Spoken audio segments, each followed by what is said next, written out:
Capítulo 21. Las persecuciones contra los protestantes franceses en el sur de Francia, durante los años 1814 y 1820. La persecución en esta parte protestante de Francia prosiguió con pocas interrupciones desde la revocación del Edicto de Nantes por Luis XVI, hasta un periodo muy breve antes del comienzo de la Revolución Francesa. En el año 1785, Mr. Rebaud Saint-Étienne y el célebre Mr. de Lafayette fueron de las primeras personas en interesarse ante la corte de Luis VI para eliminar el azote de la persecución contra esta sufriente gente, los habitantes del sur de Francia. Tal era la oposición de parte de los católicos y de los cortesanos, que no fue hasta el final del año 1790 que los protestantes se vieron libres de sus alarmas. Antes de esto, los católicos, en particular en Nimes, habían recurrido a las armas. Nimes había presentado un terrible espectáculo. Hombres armados corriendo por todas partes de la ciudad, disparando desde las esquinas y atacando a todos los que encontraban, con espadas y horcas. Un hombre llamado Stuck fue herido y echado al acueducto Baudon, cayó bajo los repetidos golpes de bayonetas y sables, y su cuerpo fue echado también al agua. Boucher, un joven de solo 17 años de edad, fue muerto de un disparo mientras miraba desde su ventana. 3 electores fueron heridos, uno de ellos de consideración, otro elector fue herido, y otro escapó a la muerte declarando varias veces que era católico. Un tercero recibió 3 heridas de sable, y fue llevado a su casa terriblemente mutilado. Los ciudadanos que huían eran detenidos por los católicos en los caminos y obligados a dar prueba de su religión antes de concedérseles la vida. Mr. y Madame Bogue estaban en su casa de campo que los fanáticos forzaron, y mataron a ambos, destruyendo su vivienda. Blacher, un protestante de 70 años, fue despedazado con una hoz. Al joven Pierre, que llevaba unos alimentos a su hermano, le preguntaron: ¿católico o protestante? Al responder protestante, uno de aquellos monstruos disparó contra el chico, que al instante cayó muerto. Uno de los compañeros del asesino le dijo: igual podrías haber matado un cordero.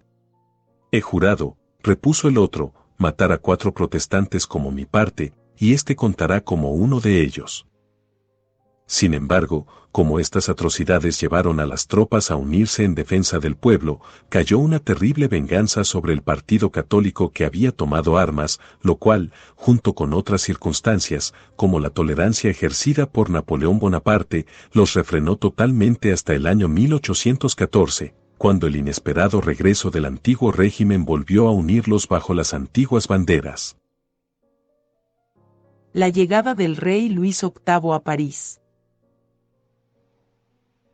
Esta llegada se supo en Nimes el 13 de abril de 1814. Al cabo de un cuarto de hora se veía por todas partes la escarapela blanca. Ondeaba la bandera blanca en los edificios públicos, en los espléndidos monumentos de la antigüedad e incluso en la torre de Mangé, fuera de las murallas de la ciudad. Los protestantes, cuyo comercio había sufrido durante la guerra, estuvieron entre los primeros en unirse al regocijo general y en enviar su adhesión al Senado y al cuerpo legislativo, y varios de los departamentos protestantes enviaron mensajes al trono, pero desafortunadamente Mr. Froment estaba de nuevo en Nimes en aquel tiempo, con muchos fanáticos dispuestos a seguirle, y la ceguera y la furia del siglo XVI rápidamente tomaron el lugar de la filantropía del siglo XIX. En el acto se trazó una línea de distinción entre personas de diferentes persuasiones religiosas. El espíritu de la antigua Iglesia católica era de nuevo regular. La parte que cada uno hubiera de tener de estima y de seguridad.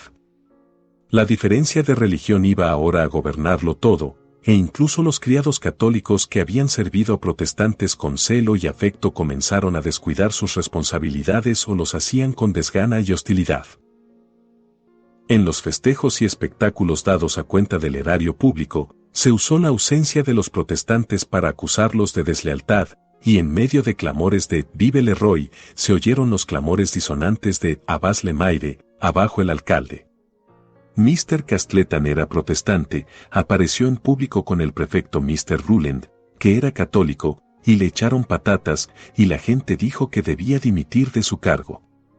Los fanáticos de Nimes lograron incluso que se presentara un mensaje al rey, en el que decían que en Francia solo debía haber un Dios, un rey y una fe. En esto fueron imitados por los católicos de varias ciudades. La historia del Niño de Plata. Para este tiempo, Mr. Barón, consejero de la Cue Royal de Nimes, adoptó el plan de dedicar a Dios un niño de plata, si la duquesa de Angulema daba un príncipe a Francia. Este proyecto fue adoptado como un voto religioso público, que era tema de conversación en público y en privado, mientras que varias personas, con la imaginación encendida por este proyecto, corrían por las calles gritando Vivent les Bourbons, es decir, ¡vivan los Borbones! Como consecuencia de este desenfreno supersticioso, se dice que en Alais se aconsejó e instigó a las mujeres para que envenenaran a sus maridos protestantes y al final se encontró conveniente acusarlos de crímenes políticos. Ya no podían aparecer en público sin ser insultados e injuriados. Cuando el populacho se encontraba con protestantes, los tomaban y bailaban alrededor de ellos con un bárbaro regocijo, y en medio de repetidos gritos de «Vive le Roy!». Cantaban versos cuyo sentido era: nos lavaremos las manos en sangre protestante y haremos morcillas con la sangre de los hijos de Calvino. Los ciudadanos que salían a los paseos buscando aire y frescura fuera de las callejas cerradas y sucias eran ahuyentados con gritos de «Vive le Roy», como si aquellos gritos pudieran justificar todos los excesos. Si los protestantes hacían referencia al estatuto, se les aseguraba sin ambajes que de nada les serviría y que solo habían conseguido asegurar más su efectiva destrucción. Se oyó a personas de rango decir en público: se tiene que matar a todos los hugonotes, esta vez se debe matar a sus hijos, para que no quede nadie de esta maldita raza. Es cierto, con todo, que no eran asesinados, sino tratados con crueldad. Los niños protestantes no podían ya mezclarse en los juegos con los católicos y ni siquiera se les permitía aparecer sin sus padres. Al oscurecer, las familias se encerraban en sus apartamentos, pero incluso entonces se lanzaban piedras contra sus ventanas. Cuando se levantaban por la mañana, no era inusual encontrar dibujos de orcas en sus puertas o paredes, y en las calles los católicos sostenían cuerdas ya enjabonadas delante de sus ojos, señalando a los instrumentos con los que esperaban y tramaban acabar con ellos.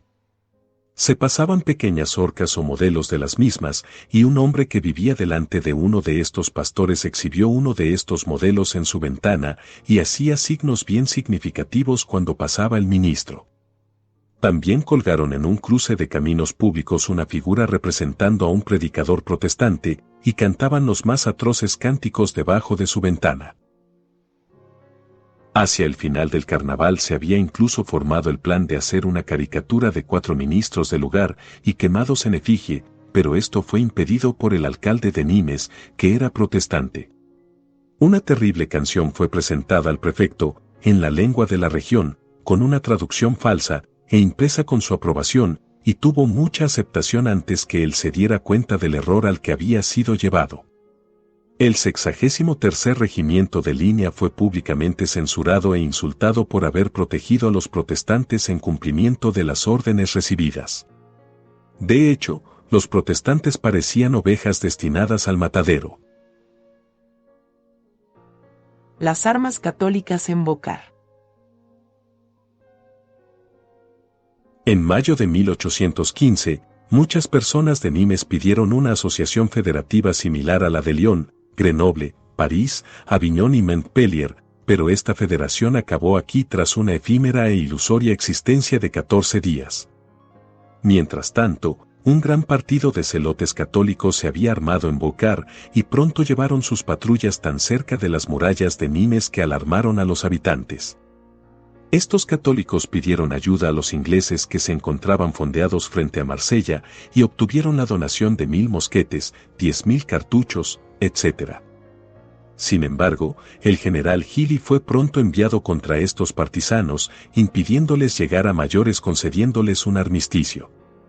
Sin embargo, cuando Luis VIII hubo vuelto a París, tras el final del reinado de Napoleón de 100 días, y parecieron establecerse la paz y aminorarse los espíritus partidistas, incluso en Nimes, bandas de Volcar se unieron a Trestaillon. En esta ciudad, para cumplir la venganza premeditada durante tanto tiempo. El general Gilly había dejado el departamento hacía ya varios días, las tropas que dejó tras de sí habían asumido la escarapela blanca y esperaban nuevas órdenes, mientras que los nuevos comisionados habían solo de proclamar el cese de las hostilidades y el total establecimiento de la autoridad real. Fue en vano, no aparecieron comisionados, no llegaron despachos para calmar y regular la mente del público, pero hacia la tarde entró en la ciudad la vanguardia de los bandidos, que ascendían a varios cientos, indeseados, pero sin que se les hiciera oposición.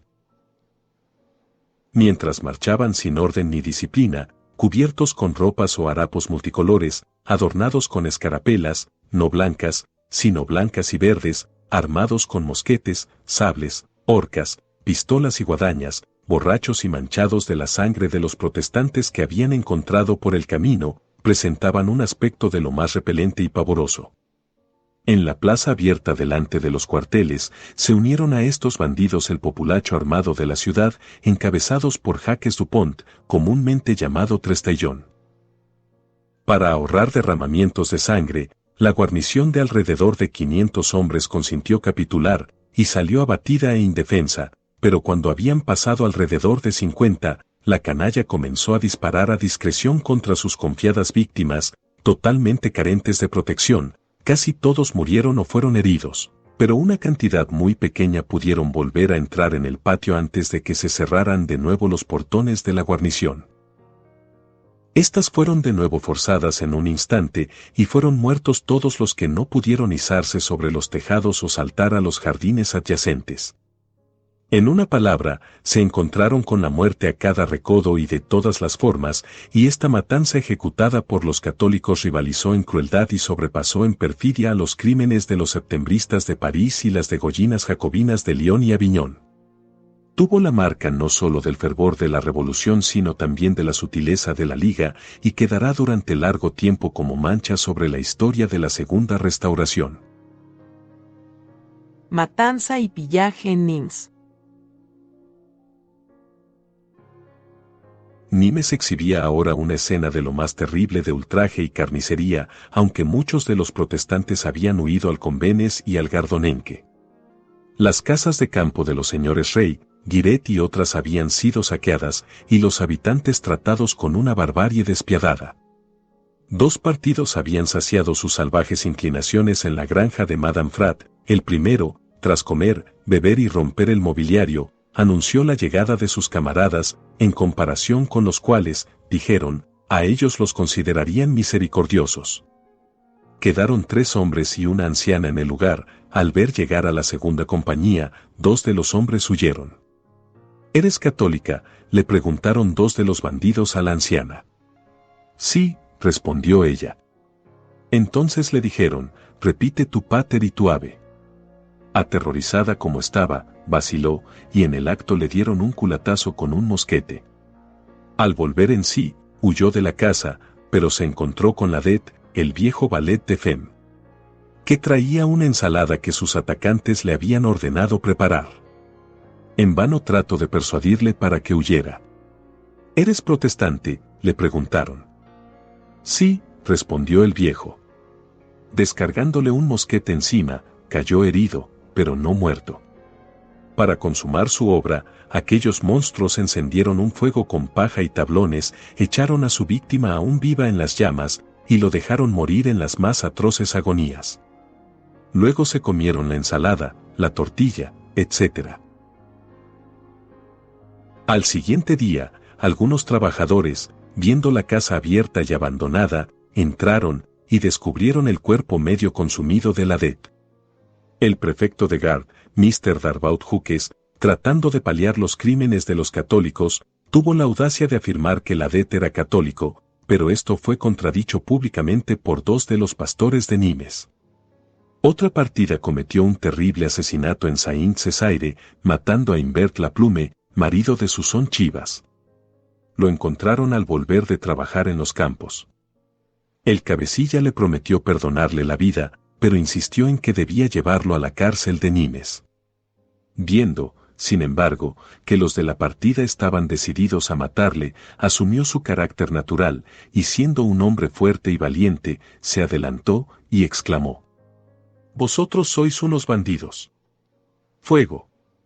4 de ellos dispararon y él cayó, pero no muerto, y mientras estaba aún con vida le mutilaron el cuerpo, y luego, pasando una cuerda a su alrededor, lo arrastraron, atado a un cañón del que se habían apoderado.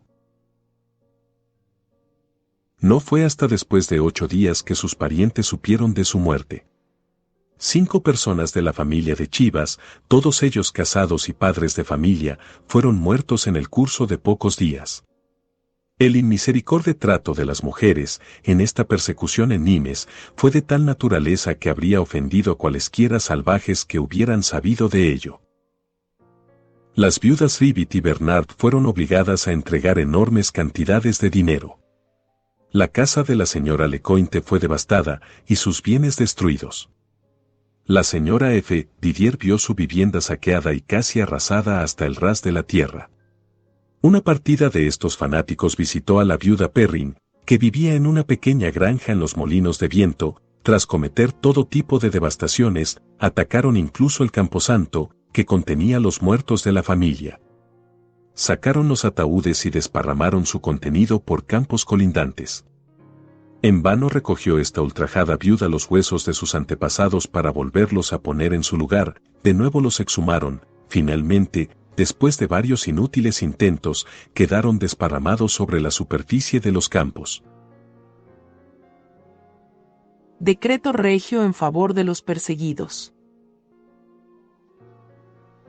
Por fin fue recibido en Nimes el decreto de Luis VIII que anulaba todos los poderes extraordinarios conferidos ya por el rey, por los príncipes o agentes subordinados, y las leyes iban ahora a ser administradas por los órganos regulares, y llegó un nuevo prefecto para ponerlas en vigor. Pero a pesar de las proclamaciones, la obra de destrucción, detenida por un momento, no fue abandonada, sino que pronto fue reanudada con renovado vigor y efecto. El 30 de julio, Jacques Combe, padre de familia, fue muerto por algunos de la Guardia Nacional de Rousseau, y el crimen fue tan público que el comandante de la partida devolvió a la familia el libro de notas de bolsillo y los papeles del fallecido. Al día siguiente multitudes amotinadas llenaron la ciudad y sus suburbios, amenazando a los pobres aldeanos, y el 1 de agosto los mataron sin oposición. Por el mediodía de aquel mismo día, 6 hombres armados, encabezados por Trupemi, el carnicero, rodearon la casa de Manou, un carpintero. 2 de la partida, que eran herreros, habían estado trabajando en la casa el día antes y habían visto a un protestante que se había refugiado allí. Era Mr. Bourillon, que había sido teniente del ejército y que se había retirado con una pensión. Era hombre de excelente carácter, pacífico e inofensivo, y nunca había servido al emperador Napoleón. Se lo tuvieron que señalar a Trupemi, que no lo conocía, mientras compartía el frugal desayuno con la familia. Trupemi le ordenó que fuera con él, añadiendo: «Tu amigo Saucine ya está en el otro mundo». Trupemi lo puso en medio de su tropa, y arteramente le ordenó que gritara Vive y Empereur, lo cual rehusó, añadiendo que nunca había servido al emperador. En vano las mujeres y los niños de la casa intercedieron por su vida, encomiando sus gentiles y virtuosas cualidades. Fue llevado a la esplanade, y luego tiroteado, primero por Trupemi, y luego por los demás. Varias personas se acercaron, atraídas por el ruido de los disparos, pero fueron amenazadas con una suerte similar. Después de un cierto tiempo se fueron los bandidos, al grito de «Vive Leroy». Algunas mujeres se encontraron con ellos, y al ver a una de ellas dolorida, le dijo Trupemi: «Hoy he matado a 7, y tú, si dices una palabra, serás la 8ª». Pierre Courbat, un tejedor, fue arrancado de su telar por una banda armada y muerto de un tiro en su propia puerta. Su hija mayor fue abatida con la culata de un mosquete y a su mujer le tuvieron puesto un puñal junto al pecho mientras los bandidos saqueaban su vivienda. Paul Hérault, cedero, fue literalmente despedazado en presencia de una gran multitud y en medio de los impotentes temores y lágrimas de su mujer y de sus 4 pequeños hijos. Los asesinos solo dejaron el cadáver para volver a la casa de Heraut y apoderarse de todo lo que fuera de valor. El número de asesinatos aquel día no puede determinarse. Una persona vio 6 cadáveres en el Cours Neuf y 9 fueron llevados al hospital. Si algún tiempo después los asesinatos se hicieron menos frecuente por algunos días, el pillaje y las contribuciones obligatorias fueron impuestos activamente. Mr. Salle de Hombro fue despojado, en varias visitas, de 7.000 francos. En una ocasión, cuando adució los grandes sacrificios que había hecho, el bandido le dijo, señalando a su pipa: «Mira, le pondré fuego a tu casa, y con eso», dijo, blandiendo la espada, «acabaré contigo». Ante estos argumentos no cabía discusión alguna. Mr. Filane, fabricante de sedas, fue despojado de 32.000 francos oro, de 3.000 francos plata, y de varias balas de seda. Los pequeños tenderos estaban continuamente expuestos a visitas y exigencias de provisiones, de tejidos o de cualquier cosa que vendieran. Y las mismas casas que incendiaban las casas de los ricos y destrozaban las vides de los agricultores destrozaban los telares del tejedor y robaban las herramientas del artesano. La desolación reinaba en el santuario y en la ciudad. Las bandas armadas, en lugar de reducirse, aumentaban. Los fugitivos, en lugar de volver, recibían constantes sobresaltos, y los amigos que les daban refugio eran considerados rebeldes. Los protestantes que se quedaron fueron privados de todos sus derechos civiles y religiosos, e incluso los abogados y alguaciles tomaron la resolución de excluir a todos los de la pretendida religión reformada de sus cuerpos. Los que estaban empleados en la venta de tabaco perdieron sus licencias. Los diáconos protestantes encargados de los pobres fueron todos esparcidos. De 5 pastores solo quedaron 2, uno de ellos se vio obligado a cambiar de residencia y solo podía aventurarse a administrar los consuelos de la religión o a llevar a cabo las funciones de su ministerio bajo el manto de la noche. No satisfechos con estos tipos de tormento, publicaciones calumniosas y enardecedoras acusaron a los protestantes de levantar la proscrita bandera de las comunas y de invocar al caldo Napoleón, y naturalmente como siendo indignos de la protección de las leyes y del favor del monarca.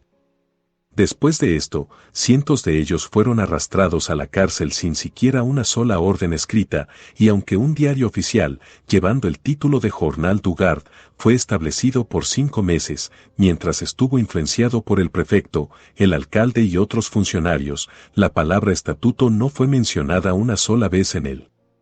Al contrario, uno de sus primeros números, describió a los sufrientes protestantes, como cocodrilos, que solo lloran de ira y lamentando que no tengan más víctimas que devorar, como personas que habían sobrepasado a Danton, a Marat y a Robespierre en hacer el mal, y que habían prostituido a sus hijas a la guarnición para ganársela para Napoleón.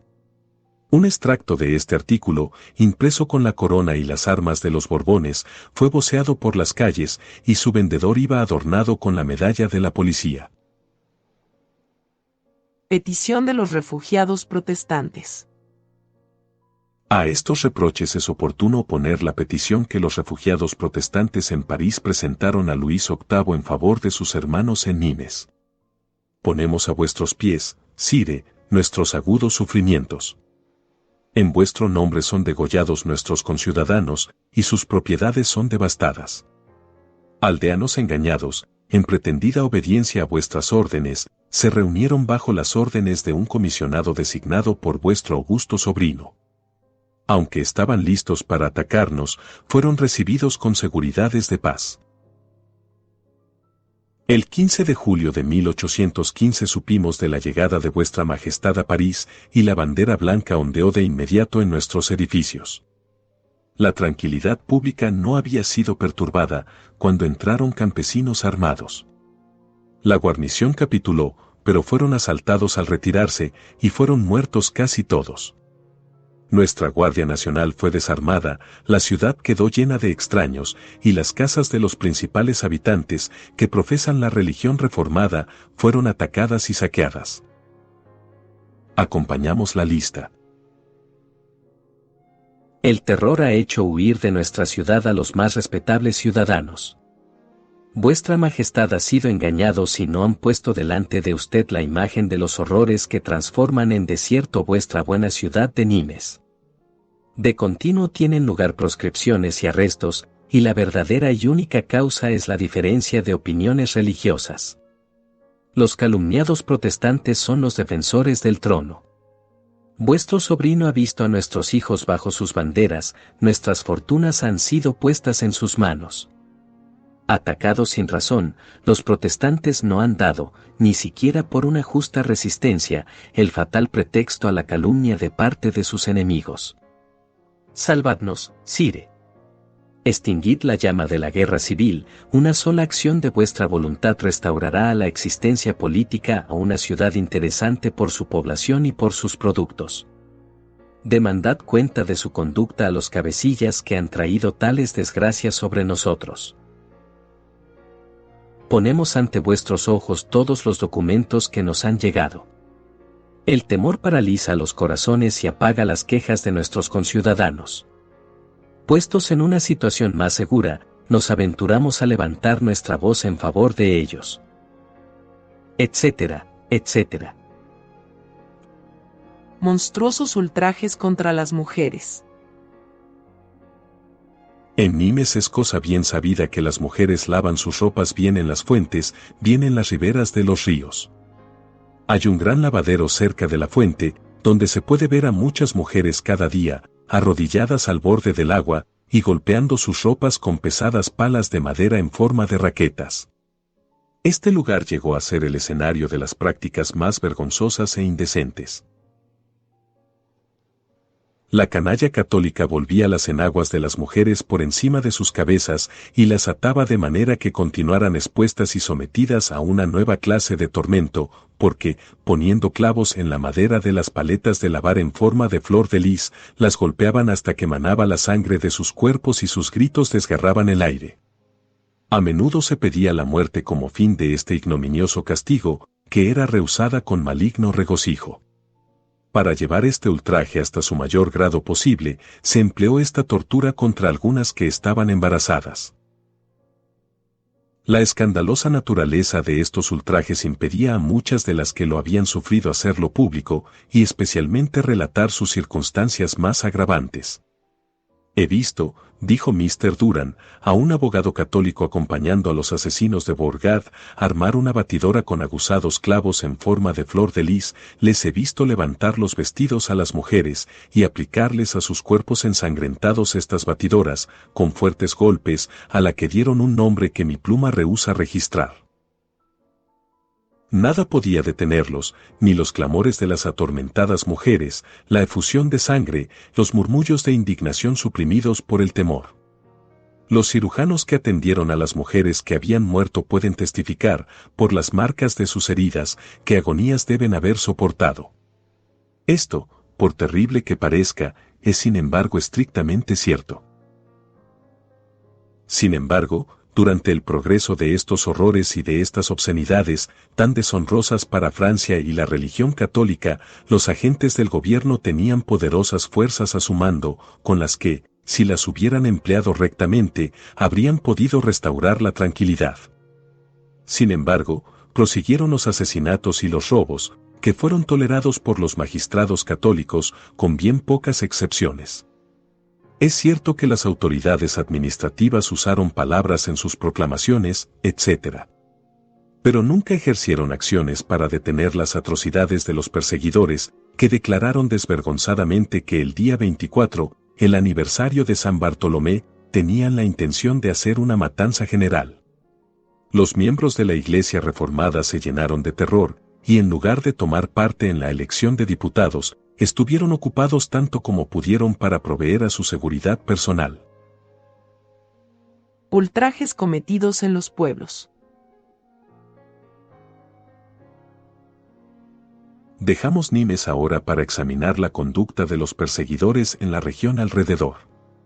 Después del restablecimiento del gobierno monárquico, las autoridades locales se distinguieron por su celo y diligencia en apoyar a sus patronos, y bajo los pretextos de rebelión, ocultación de armas, impago de contribuciones, etc., se permitió a las tropas, a la Guardia Nacional y al populacho armado saquear, arrestar y asesinar a pacíficos ciudadanos, no meramente con impunidad, sino con aliento y aprobación.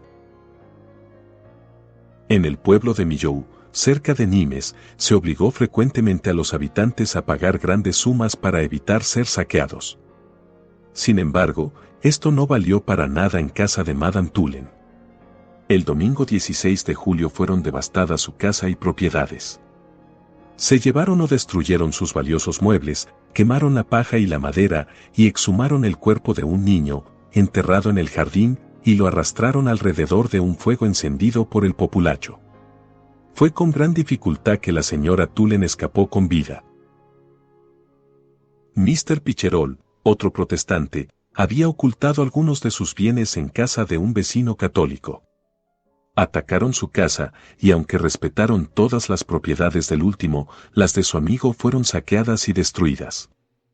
En el mismo pueblo, uno de los de la partida, dudando de si el señor Hermet, un sastre, era el hombre al que buscaban, preguntaron: ¿Eres un protestante?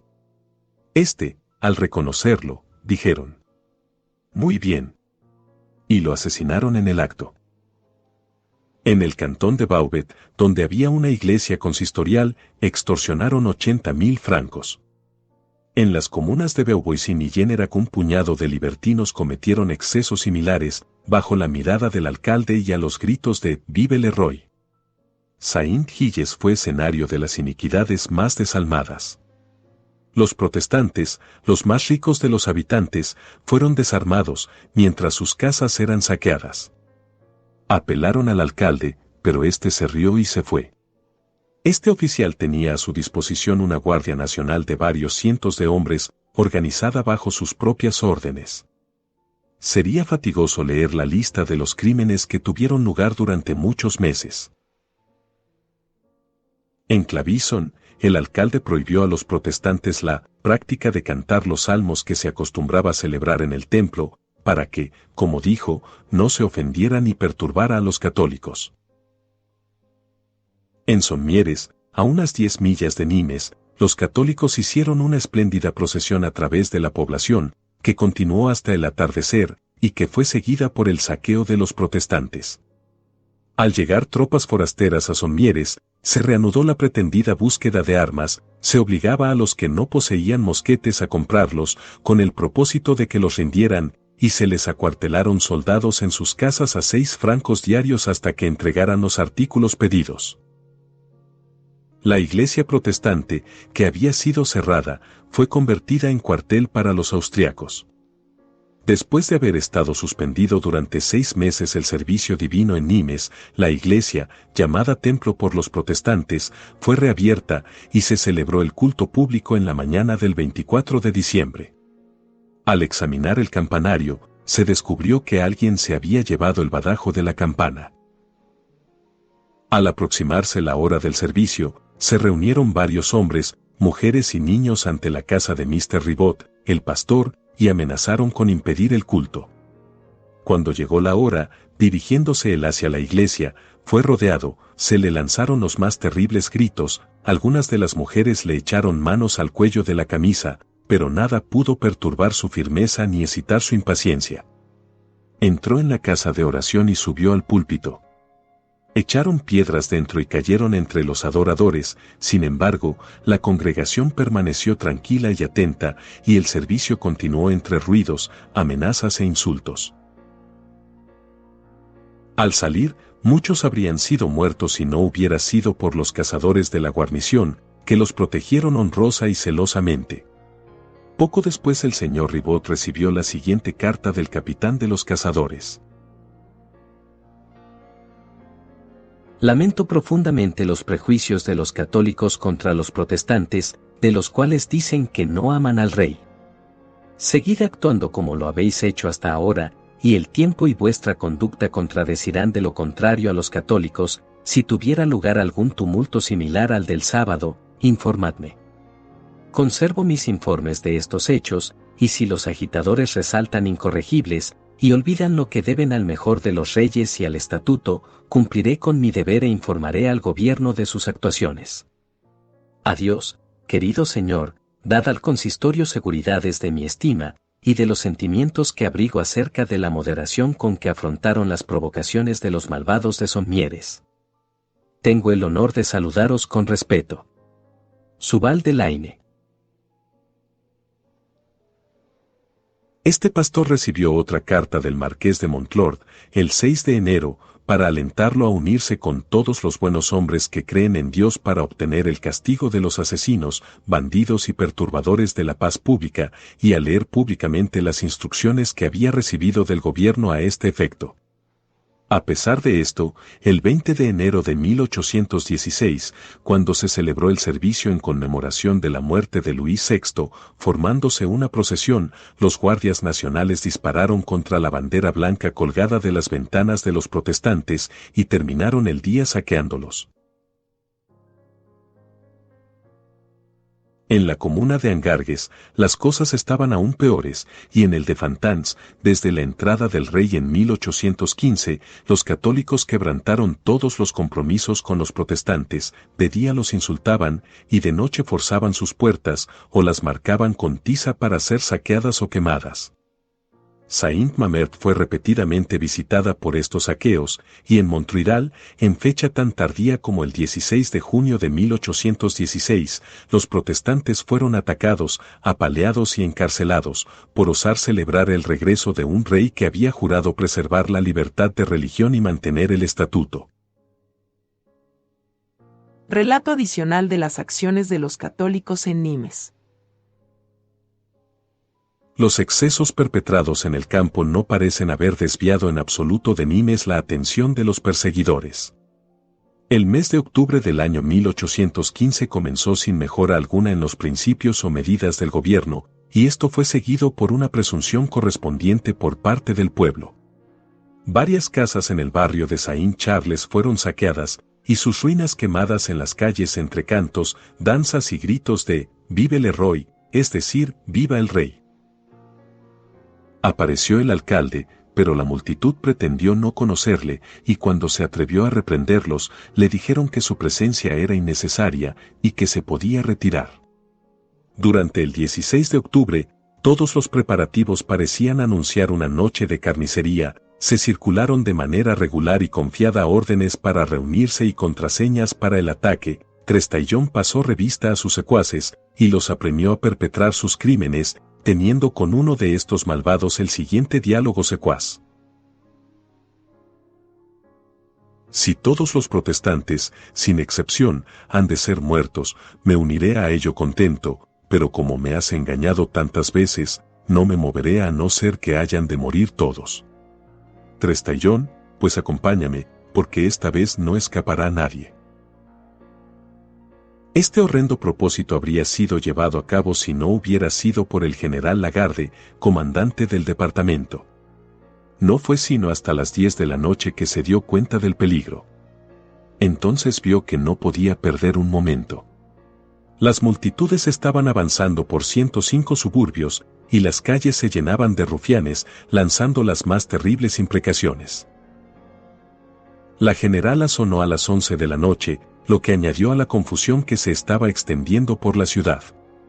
Unas cuantas tropas se reunieron alrededor del conde Lagarde, que estaba agitado por la mayor angustia al ver que el mal había llegado a tal paroxismo. Acerca de esto da Mr. Durand, un abogado católico, el siguiente relato.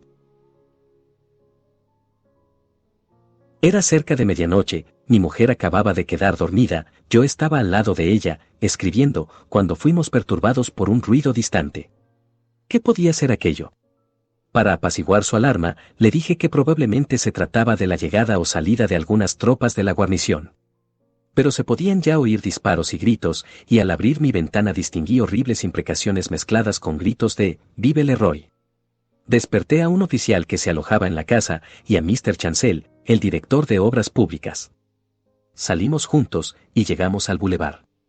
La luna resplandecía brillantemente, y se veía todo casi tan claramente como de día, una enfurecida muchedumbre estaba dirigiéndose hacia la matanza jurada, y la mayor parte iban semidesnudos, armados con cuchillos, mosquetes, palos y sables. Como respuesta a mis indagaciones, me dijeron que la matanza era general y que muchos habían sido ya muertos en los suburbios.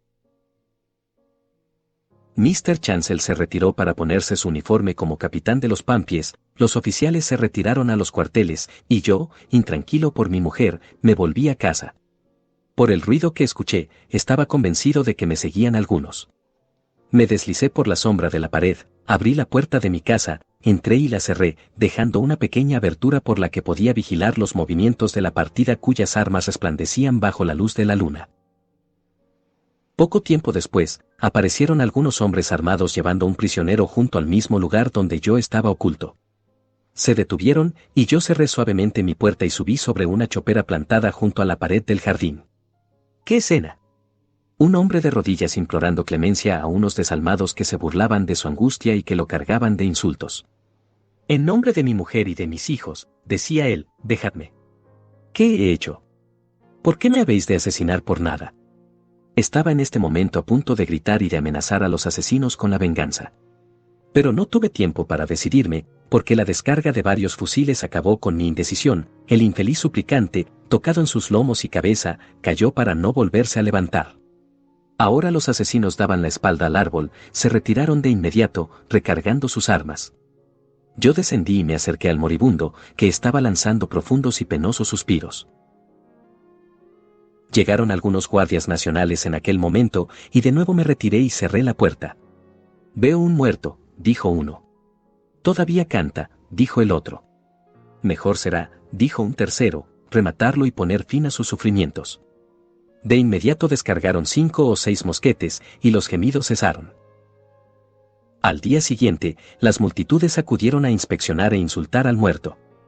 Los días después de una matanza se observaban siempre como una especie de fiesta, y se dejaban todas las ocupaciones para ir a contemplar las víctimas.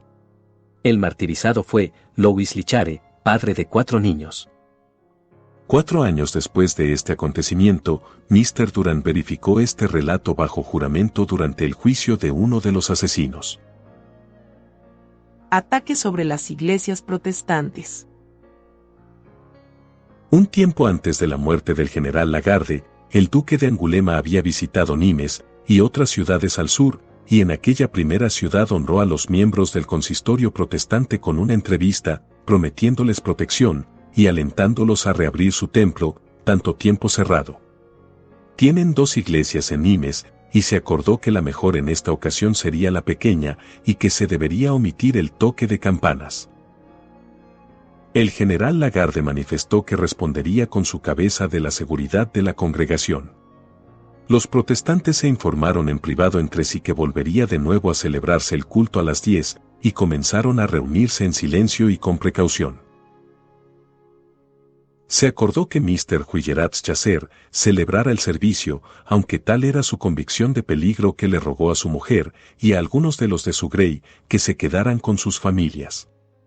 Siendo abierto el templo solo como cuestión formal, y en obediencia a las órdenes del duque de Angulema, este pastor deseaba ser la única víctima. Dirigiéndose al lugar, pasó junto a numerosos grupos que lo miraban ferozmente. Esta es la oportunidad, dijo uno, de darles el último golpe. Sí, añadieron otros, y no se deben perdonar ni a las mujeres ni a los niños. Un malvado, levantando la voz por encima de los demás, exclamó: «Ah, voy a ir a buscar mi mosquete, y 10 como mi parte». A través de estos tonos amenazadores, Mr. Huillerat prosiguió su camino, pero cuando llegó al templo, el sacristán no se atrevió a abrir las puertas, y se vio obligado a abrirlas él mismo. Al llegar los adoradores, encontraron personas extrañas ocupando las calles adyacentes, y también en las escalinatas de la iglesia, jurando que no iban a celebrar su culto, y gritando: «¡Abajo los protestantes! ¡Matadlos! ¡Matadlos!». A las 10, la iglesia ya casi llena, Mr. J. Chasseur comenzó las oraciones. De repente, el ministro fue interrumpido con un ruido violento, mezclado con gritos de «Vive le Roy», pero los gendarmes consiguieron echar a estos fanáticos y cerrar las puertas. El ruido y los tumultos afuera se redoblaron, y los golpes del populacho que intentaba echar las puertas abajo hizo que la casa resonara con chillidos y gemidos. La voz de los pastores que trataban de consolar a su grey se hizo inaudible, en vano intentaron cantar el Salmo 42. Respecto a esa ocasión, Madame Huillerat comentó lo siguiente. Pasaron lentamente 3/4 de hora. Yo me puse al pie del púlpito, con mi hija en mis brazos. Finalmente, mi marido se unió a mí y me dio alimentos. Recordé desde el principio que era el aniversario de mi casamiento. Después de 6 años de felicidad, me dije, estoy a punto de morir con mi marido y mi hija. Seremos muertos ante el altar de nuestro Dios, víctimas de un deber sagrado, y el cielo se abrirá para recibirnos a nosotros y a nuestros infelices hermanos.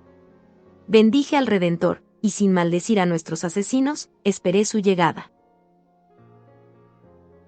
Mr. Oliver, hijo de un pastor, oficial de las tropas reales de línea, intentó salir de la iglesia, pero los amistosos centinelas a la puerta le aconsejaron que permaneciera encerrado con el resto. Los guardias nacionales rehusaron actuar, y la fanática multitud aprovechaba todo lo que podía la ausencia del general Lagarde y su creciente número. Al final se oyó música marcial, y voces desde fuera gritaron a los asediados, «Abrid, abrid y salvaos». Su primera impresión fue temer una traición, pero pronto se les aseguró que un destacamento que volvía de misa había sido dispuesto delante de la puerta para favorecer la salida de los protestantes. La puerta fue abierta, y muchos de ellos escaparon entre las filas de los soldados, que habían empujado a la multitud fuera de allí, pero esta calle, así como las otras por las que tenían que pasar los fugitivos, pronto volvió a quedar llena.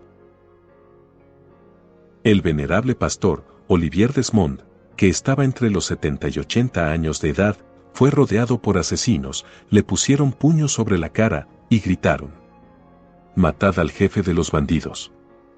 Fue preservado por la actitud firme de algunos oficiales, entre los que estaba su propio hijo, hicieron una barrera delante de él con sus propios cuerpos, y entre sus sables desenvainados lo llevaron a su casa. Mr. Huillerat, que había asistido al servicio divino con su mujer a su lado y con su hijo en sus brazos, fue perseguido y atacado con piedras, su madre recibió una pedrada en la cabeza y su vida estuvo en ocasiones en peligro. Una mujer fue vergonzosamente azotada, y varias otras fueron heridas y arrastradas por las calles. El número de protestantes más o menos maltratados en esta ocasión ascendieron entre unos 70 y 80. Asesinato del general Lagarde. Al final se aplicó represión a estos excesos por el suceso del asesinato del conde Lagarde, que, al recibir noticia de este tumulto, montó en su caballo, y entró en una de las calles, para dispersar una multitud.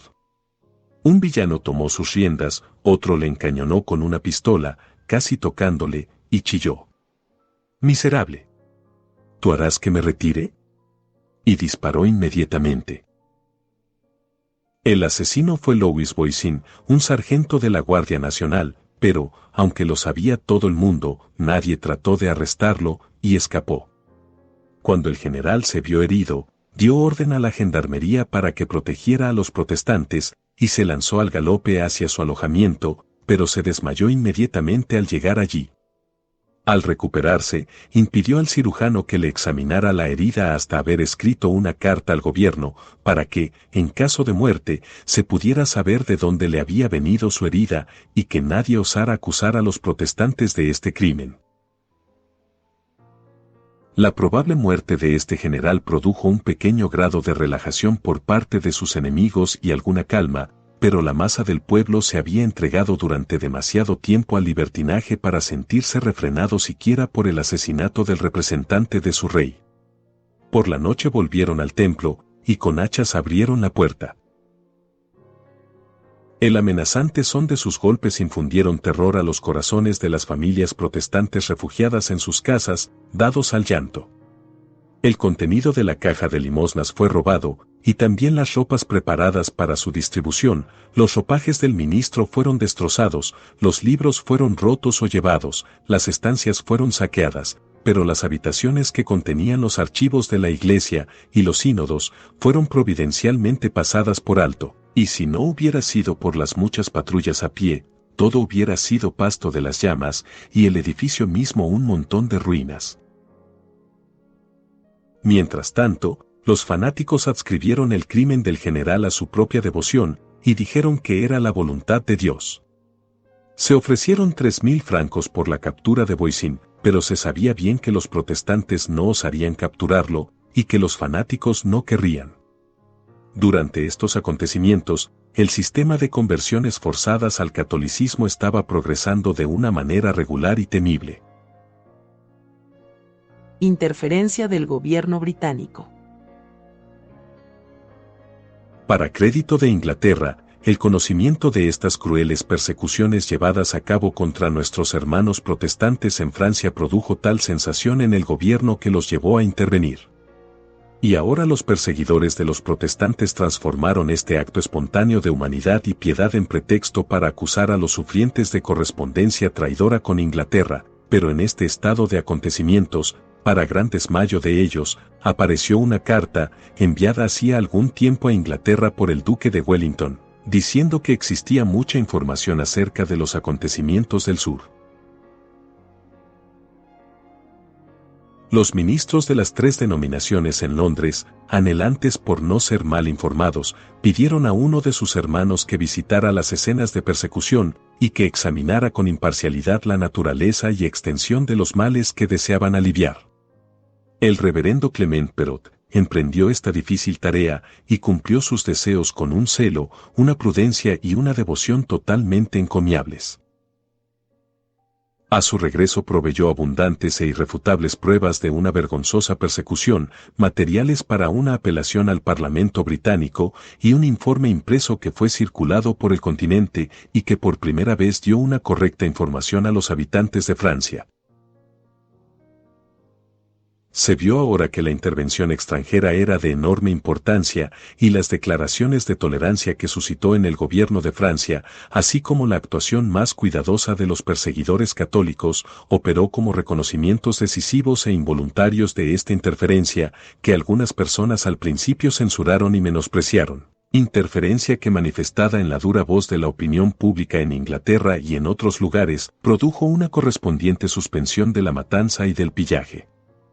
Sin embargo, los asesinos y saqueadores quedaban aún sin castigar, e incluso eran aclamados y premiados por sus crímenes, y mientras que los protestantes en Francia sufrían las penas y castigos más crueles y degradantes por insignificantes faltas, los católicos, teñidos de sangre y culpables de numerosos y horrendos asesinatos, eran absueltos. Quizá la virtuosa indignación expresada por algunos de los más ilustrados católicos contra estos abominables procedimientos tuvieron una parte no pequeña en refrenarlos. Muchos protestantes inocentes habían sido condenados a galeras, o habían sido castigados de otras maneras, por supuestos crímenes basados en declaraciones bajo juramento de desalmados sin principios ni temor de Dios. Mr. Mathieu de Montgau, juez de la Cour Royal de Nimes y presidente del Tribunal de Gard y Vaucluse, se sintió obligado en una ocasión a levantar la sesión antes de aceptar el testimonio de un monstruo sanguinario tan notorio como Trupemi. A continuación, escucharán el testimonio narrado por este magistrado. En una sala del Palacio de Justicia delante de aquella en la que yo me sentaba, varias desafortunadas personas perseguidas por la facción estaban siendo juzgadas, y cada testimonio tendiendo a su condena era aplaudida con gritos de «Vive le Roi». 3 veces se hizo tan terrible la explosión de este terrible gozo que fue necesario llamar refuerzos de los cuarteles, y 200 soldados eran a menudo insuficientes para refrenar a la multitud. De repente redoblaron los gritos y clamores de «Vive le Roi». Llegaba un hombre, vitoreado, aplaudido, llevado en punto suspensivo, era el terrible Trupemi. Se acercó al tribunal. Había venido a testificar contra los prisioneros. Fue admitido como testigo. Levantó la mano para que le tomaran juramento. Sobrecogido de horror ante aquel espectáculo, me precipité fuera de mi asiento y entré en la sala de consejo. Me siguieron mis colegas, en vano me quisieron persuadir para que volviera a mi asiento. No, exclamé, no voy a consentir que este miserable sea admitido para dar testimonio ante una corte de justicia en la ciudad a la que ha llenado de asesinatos, en el palacio, en cuyas escalinatas ha asesinado al desafortunado Burillon. No puedo admitir que mate a sus víctimas con sus testimonios como con su puñal. Él un acusador. Él, testigo. No, jamás consentiré que este monstruo se levante en presencia de magistrados para dar un juramento sacrílego, con sus manos aún teñidas de sangre. Estas palabras fueron repetidas fuera de la puerta, los testigos temblaron, los facciosos temblaron también, los facciosos que guiaban la lengua de Trupemi como habían guiado su brazo, que le dictaban calumnia tras haberle enseñado a asesinar. Estas palabras penetraron en los calabozos de los condenados, e inspiraron esperanza, dieron a otro valiente abogado la resolución de asumir la causa de los perseguidos, llevó las oraciones de inocencia y desgracia al pie del trono, allí preguntó si la evidencia de un Trupemi no era suficiente para anular una sentencia. El rey concedió un perdón pleno y libre. Resolución final de los protestantes en Nimes. Con respecto a la conducta de los protestantes, estos ciudadanos tan perseguidos, llevados a un extremado sufrimiento por sus perseguidores, sintieron al final que solo les quedaba escoger la manera de morir.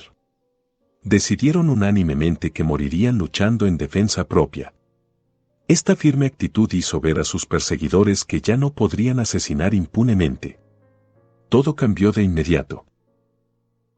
Aquellos que durante 4 años habían llenado a otros con terror, ahora lo sintieron ellos. Temblaban ante la fuerza que hombres, tanto tiempo resignados, hallaban en la desesperación, y su alarma se intensificó cuando supieron que los habitantes de las Cevennes, convencidos del peligro en que se hallaban sus hermanos, estaban dirigiéndose allí en auxilio de ellos. Pero, sin esperar la llegada de estos refuerzos, los protestantes aparecieron de noche en el mismo orden y armados de la misma manera que sus enemigos. Los otros desfilaban por los boulevards, con su usual ruido y furia, pero los protestantes se quedaron callados y firmes en los puestos que habían tomado. 3 días continuaron estos peligrosos y ominosos encuentros, pero se impidió el derramamiento de sangre por los esfuerzos de algunos dignos ciudadanos distinguidos por su rango y fortuna. Al compartir los peligros de la población protestante, obtuvieron el perdón para un enemigo que ahora temblaba mientras amenazaba. Fin del capítulo 21.